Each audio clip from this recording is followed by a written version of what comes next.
Hello दोस्तों, कैसे हैं आप सब। आशा करता हूँ आप सभी सकुशल होंगे, मस्त होंगे, स्वस्थ होंगे। आज दोस्तों आपकी मुलाकात करवाता हूँ श्री श्याम कालरा जी से, जो हाल ही में बद्रीनाथ गए। उनसे जानकारी लेते हैं कैसे रहा उनका सफ़र और किन किन चीज़ों का हमें ध्यान रखना चाहिए। ये सारी बातें विस्तार से हमें बताएंगे। तो पहला सवाल आप लोगों की तरफ से ही करता हूँ कि कालरा साहब, आपका स्वागत है यूट्यूब लाइव में। धन्यवाद। तो सर, सबसे पहला सवाल हमारा ये कि आपका कैसे मन बना कि बद्रीनाथ जाया जाए और किस तरह ये प्रोग्राम प्लान किया आपने। रिटायरमेंट के बाद मन अक्सर करता है कि घूमने का, क्योंकि जब हम सर्विस में होते हैं तो कई तरह की बाधाएं होती हैं जीवन में। कभी छुट्टी नहीं मिली, कभी दोनों सर्विस में हैं तो एक को मिल गई दूसरे को नहीं मिली, या बच्चों की पढ़ाई है। इस तरह से कई माँ बाप की जिम्मेवारी है, कई तरह की जीवन में जिम्मेवारियां होती हैं, तो आदमी इतना घूम फिर नहीं सकता। लेकिन रिटायरमेंट के बाद आदमी के पास पूरा समय होता है और जो उसकी इच्छाएं होती है घूमने फिरने की, वो रिटायरमेंट के बाद ही पूरी कर सकता है। तो कालरा साहब, आपने मतलब अपनी जिम्मेवारियों का एहसास बहुत अच्छे से जिया और उन सब का ख्याल रखते हुए अपनी यात्राओं को स्थगित रखा। और जब आप सर्विस से रिटायर हुए तो उसके बाद आपने इन अवसरों को खोजा। तो पहली यात्रा आपकी बद्रीनाथ की रही रिटायरमेंट के बाद? रिटायरमेंट के बाद तो मैं कई जगह गया, लेकिन मैं बद्रीनाथ कभी नहीं गया था जी।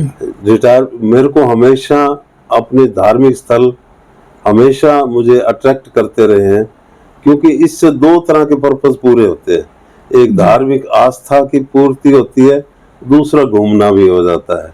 तो हरिद्वार, ऋषिकेश और पहाड़ों में घूमना मुझे बहुत ही अच्छा लगता है। गंगा जी में स्नान करना बहुत ही अच्छा लगता है। तो कभी मथुरा वृंदावन भी गए आप? मथुरा वृंदावन की यात्रा भी 2-3 बार की है। Very good. कैसा अनुभव रहा वहाँ का भी?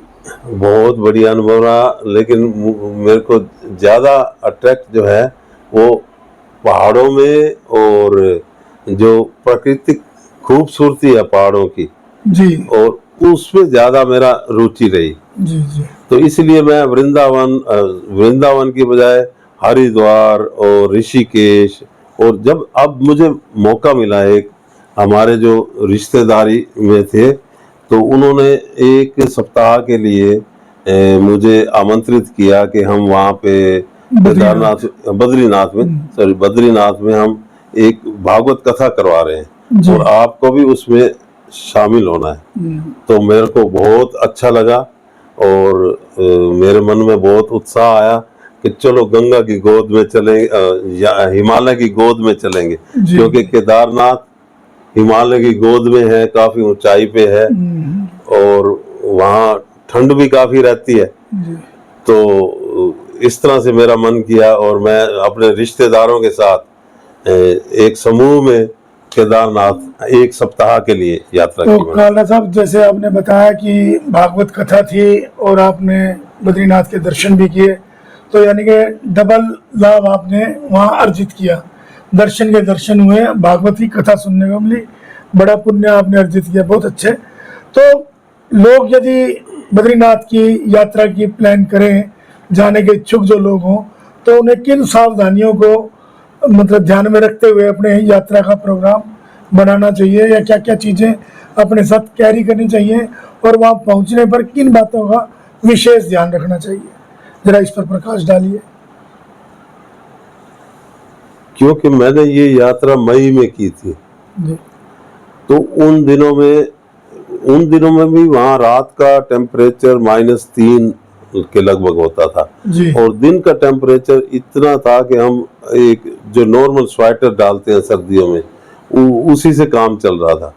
लेकिन रात को खास तौर से ध्यान रखना पड़ता था, गर्म कपड़े, अच्छे नीचे भी गर्म कंबल हो और ऊपर भी गर्म कंबल हो, और अपने सारे जो है यहाँ से जूते वगैरह और गर्म कपड़े, जैकेट वगैरह जरूर लेके जाएं। कोई भी जाए तो मैं तो ये सुझाव दूंगा कि अपने जैकेट वगैरह और गर्म कपड़े पूरे लेके जाएं, ताकि क्योंकि मौसम बदलते पता नहीं लगता पहाड़ों में।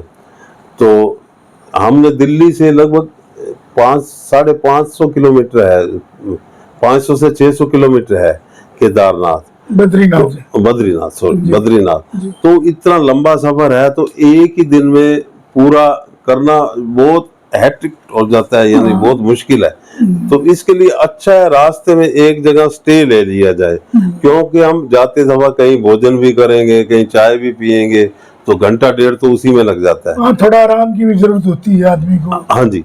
तो हमने जो है ना, दिल्ली से हम चले सुबह सुबह 7 बजे, तो हम लगभग रास्ते में हर जगह बहुत बढ़िया भोजन के लिए ढाबे हैं, होटल वगैरह हैं, हाईवे पे कोई दिक्कत नहीं है, बहुत बढ़िया हाईवे है, हमें ट्रैफिक में कोई दिक्कत नहीं हुई, ट्रैफिक कहीं जाम नहीं मिला। जी। तो हम तो कितने घंटे चलने के बाद आपने विश्राम लिया? लगभग 8 घंटे चलने के बाद हमने एक गोचर नामक स्थान है, जी। जो उसी हाईवे पे ही है, जी जी। और वहाँ हमने रात को स्टे करने का सोचा, और वहाँ होटल लिया, सस्ता सा होटल था, कोई बढ़िया होटल था और सस्ता था, जी। कोई महंगा भी नहीं था। जी। तो वहाँ हमने भोजन किया और रात्रि विश्राम किया। तो इस क्योंकि पहाड़ों में आगे जाने में समय बहुत लग जाता जी। है, समझ लो 70-80 किलोमीटर जाने में भी आपको 3-4 घंटे लग सकते हैं। यानी गोचर से बद्रीनाथ जाने के लिए जो 70-80 किलोमीटर की दूरी थी, वो आपको 5-6 घंटों में पूरी करनी पड़ी। 4 साढ़े 4 घंटे। 4-4.5 घंटे। हाँ जी। ठीक। तो फिर हम रात को गोचर में रुक गए, लेकिन रास्ते में जैसे हम दिल्ली से गए और जैसे हमने उत्तराखंड में प्रवेश किया ऋषिकेश के बाद, जी। तो जो पहाड़ों यानी में, हिल एरिया में जब आपने एंट्री हाँ की। जी हाँ जी हाँ जी, जी पहाड़ों की जो नैसर्गिक सुंदरता थी वो देखने लायक थी। जी। जी। मन में बहुत उत्साह था, बहुत खुशी हुई कि ऐसे नज़ारे देखने को मिले जो नेचुरल थे। और वो रास्ते में आपने कुछ पहाड़ियों से झरने को भी देखा होगा। बिल्कुल। बहुत वो रास्ते के साथ साथ बहती हुई नदियाँ। बिल्कुल रास्ते के साथ साथ जो गंगा नदी में वो गंगा नदी बन जाती है जी। आके। वैसे 4-5 नदियां हैं जहाँ से केदारनाथ से अलकनंदा चलती है। जी। तो रास्ते में 5 स्थानों पर जी। अलग अलग नदियां उसमें मिलती जाती है, और जहां भी नदी मिलती है उसको प्रयाग बोलते हैं। प्रयाग। उस शहर को, उसके शहर के साथ प्रयाग लग प्रयाग जाता जुड़ है, जाता है। जैसे रुद्र प्रयाग, कर्ण प्रयाग, जी। इस तरह से प्रयाग जुड़ जाता है। शहर नदियों के किनारे ही बसे हुए हैं। जी। और ये आगे एक विराट स्वरूप ले लेती है गंगा मैया यहाँ पे आके, ये ऋषिकेश पे आके। जी। तो वो साथ साथ नदी को भी देखने का मौका मिला, गाड़ी में बैठे मतलब बैठे शीतलता मिलती रही, मन को भी, आंखों को भी। बिल्कुल ठंडी हवा तो ठंडी, थी हाँ, ही ठंडी पहाड़ों हवा की, थी। और पहाड़ों के बीच के पेड़ और ऊंचे ऊंचे पहाड़, ये अलग ही अनुभव था। तो इसके अलावा आपको वहाँ जाने के बाद, बद्रीनाथ पहुँचने के बाद दर्शन करने में कोई दिक्कत या व्यवस्था की कोई मतलब दिक्कत वहाँ रही हो कि भाई यहाँ पहुँचने पर हमने गलती की, या ये सब सुख सुविधाएं वहाँ मिल गई जिससे कि कोई रिग्रेट नहीं था कि मैं बद्रीनाथ आया तो बिल्कुल सही जगह आया? मैं जैसे मैंने बताया कि वहाँ 1 सप्ताह की भागवत कथा भी थी। तो भागवत कथा का समय तो होता था सुबह 9 से लेके 1 बजे तक, 8 बजे से लेके 1 बजे तक। जी। तो बाकी समय हमारे पास घूमने के लिए होता था, भोजन के लिए होता था। तो उन्होंने जो हमारे बंधु करवा रहे थे कथा, उन्होंने बहुत बढ़िया व्यवस्था कर रखी थी। अच्छा, उनकी तरफ से ही रहने की, खाने पीने की बिल्कुल सब व्यवस्था थी। और 1 बजे के बाद आप फ्री हो जाते थे। हाँ जी। तब अपना आराम करना, खाना पीना सब निपटा के फिर आप मंदिर के दर्शन वगैरह को जाते थे। बिल्कुल तो दर्शन ये दिनचर्या थी, रोज की दिनचर्या थी। और ऐसे में आपने जो बद्रीनाथ जी दर्शन किए, तो वहां पर कोई पैसे के देकर VIP दर्शन या ऐसा कुछ वो तो नहीं था, या आराम से दर्शन हुए आपको? दर्शन इन दिनों में भीड़ तो थी, क्योंकि यही 3-4 महीने ही होते हैं, खास तौर से मई जून, अप्रैल मई जून, ये 3 महीनों में ही वहाँ सबसे ज्यादा भीड़ होती है। जी। और लेकिन फिर भी भीड़ का अपना मजा है, जी। यानी सामूहिकता में अपना मजा होता है, जी। सामूहिकता में दर्शन करने का अपना मजा है, अपना मजा। थोड़ा इंतजार करके दर्शन करने में श्रद्धा और बढ़ती है। जी जी तो वहाँ मंदिर बहुत पुराना है, और वहाँ जो पंडित जी थे उन्होंने पूरी कथा सुनाई कि यहाँ इसको मतलब बद्रीनाथ क्यों के बोलते बारे हैं, में सारा बद्रीनाथ के बारे में, ब्यौरा दिया उन्होंने कब बद्रीनाथ से। के बारे में, हाँ। क्योंकि वो भगवान विष्णु का मंदिर है। जी जी जी तो मंदिर बहुत प्राचीन है और बहुत सुंदर मंदिर है। तो उसके आगे एक गर्म पानी का कुंड है, नेचुरल कुंड है, जी वहाँ स्नान किया हमने जी और लाइन में लगे और बड़ी श्रद्धा से हमने दर्शन किए। हमें किसी तरह की कठिनाई नहीं हुई, घंटा डेढ़ लग गया हमें नंबर आने में, जी जी लेकिन हमें कोई कठिनाई नहीं हुई और ना मन में कोई इसी तरह का कोई क्षोभ था कि समय क्यों लगाया। मन में बड़ी श्रद्धा थी, उत्साह था। तो भगवान के दर्शन किए वहाँ, और उसके बाद हम एक दिन तो बद्रीनाथ जी के दर्शन किए। अगले दिन हम होटल से 3 किलोमीटर पे ही जी लगभग एक भारत का पहला गांव है, माना गांव। जी तो वो समझ लो उसके बाद तिब्बत शुरू हो जाता है, जी तो उसको अब प्रथम गांव बोलते हैं। पहले भारत का अंतिम गांव बोलते थे, अब भारत का प्रथम गांव बोलते हैं, माना। जी तो वो भी बिल्कुल प्राकृतिक सुंदरता से भरा हुआ है। बराबर। वहाँ 2-3 गुफाएं हैं जहाँ ऋषि मुनियों ने, कहते हैं महर्षि व्यास ने यहाँ बैठ के महाभारत की रचना की, जी और ऋषि नारद की गुफा है एक। जी तो और उसके साथ ये ऐसे प्रचलित है, ये कथा प्रचलित है कि पांडवों ने जो है स्वर्गारोहण की यात्रा यहीं से की थी, यहीं से शुरू की। हाँ, माना गांव से ही शुरू की थी। वहाँ बहुत बड़ी बड़ी 5 पांडवों और द्रौपदी की मूर्ति बनी हुई है, वाह जो जी। जंगल के पहाड़ों के ऊपर जाते हुए। तो उन सबका दर्शन भी आपने किया। बिल्कुल किया, और उनको देख के बहुत रोमांच से मन भर आया। जो हम कथाओं में पढ़ते थे कि 5 पांडवों ने अपने अंतिम समय में स्वर्गारोहण हिमालय में से किया, और ये वही स्थान है। ऐसा ऐसा देख के मन बहुत रोमांचित हुआ। हम वहाँ रुके रहे, उनके फोटोग्राफी की वहाँ हमने। वहाँ झरना साथ में, बहुत अच्छा झरना है, लेकिन हम तो हमारी उम्र के हिसाब से हम आगे इतने आगे नहीं गए झरने तक, लेकिन जो नौजवान है वो तो बिल्कुल वहां तक जा सकते हैं, क्योंकि हम 60 से ऊपर के हैं, तो हम झरने तक तो नहीं गए, लेकिन वहाँ ऊंचाई पे भी है, हमें कोई कठिनाई नहीं हुई। लेकिन फिर भी काला साहब, इस उम्र में आप 60 के प्लस उम्र में इतनी दूरी, इतनी पहाड़ी एरिया में दर्शन करके आए, बहुत अच्छा। और उसके अलावा भी आपने काफ़ी जगह को देखा और आनंदित हुए। तो आपने बहुत अच्छे से बताया कि बद्रीनाथ के दर्शन सुलभ है, आसानी से सुलभ है, किसी प्रकार की दान दक्षिणा अलग से नहीं देनी पड़ती, कोई वीआईपी कोटा नहीं है, सभी के दर्शन आसानी से उपलब्ध है।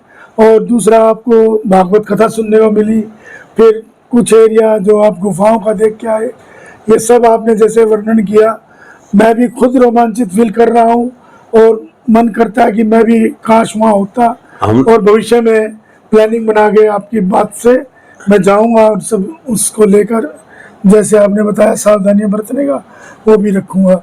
और अंत में मैं पूछना चाहूँगा, इनके अलावा सब क्या कुछ कहना चाहते हैं, मंदिर में क्या मांगा? जैसे अक्सर आदमी भगवान के समक्ष जब खड़ा होता है तो कुछ ना कुछ मांग रहती है, तो ऐसे में क्या कोई मांग थी या कोई मनोरथ पूरा हुआ था जिसमें गए, या जैसे आपने बताया कि भागवत कराई थी रिश्तेदारों ने, तो उनके निमंत्रण पर आप वहाँ गए, तो क्या कुछ है?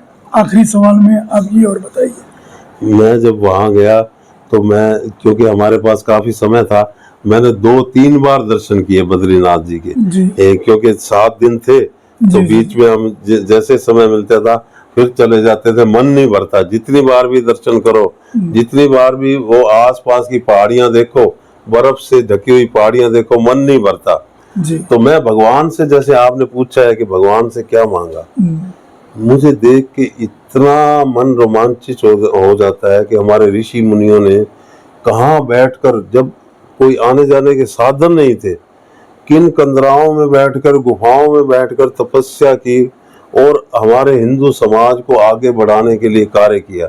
उनके लिए मैं भगवान से यही प्रार्थना करता हूँ कि हमारा धर्म जिसको बढ़ाने के लिए पता नहीं कितने ऋषि मुनियों ने हजारों सालों से तप किया, वो और असली धर्म है, एकमात्र धर्म है विश्व का, हिंदू धर्म, ये बहुत तरक्की करे, उन्नति करे और जो सब प्राणियों में सद्भावना की इच्छा करता है, प्राणी मात्र में सद्भावना की, ऐसा धर्म वो सनातन धर्म की, सनातन धर्म, बिल्कुल सनातन धर्म, हिंदू धर्म एक ही है। तो वो बहुत तरक्की करे और लोगों की आस्था बनी रहे इसमें, और अगली पीढ़ी भी जो है हमारी, खास तौर से युवा पीढ़ी, वो इसमें इन संस्कारों से अरोत प्रोत हो और वो सनातन धर्म से जुड़ी रही। बिल्कुल बिल्कुल। तो काला साहब आप आए, आपने बड़ा अच्छे से अपना बद्रीनाथ के दर्शन का ब्यौरा में बताया, हम आपके आभारी हैं, बहुत बहुत धन्यवाद आपका।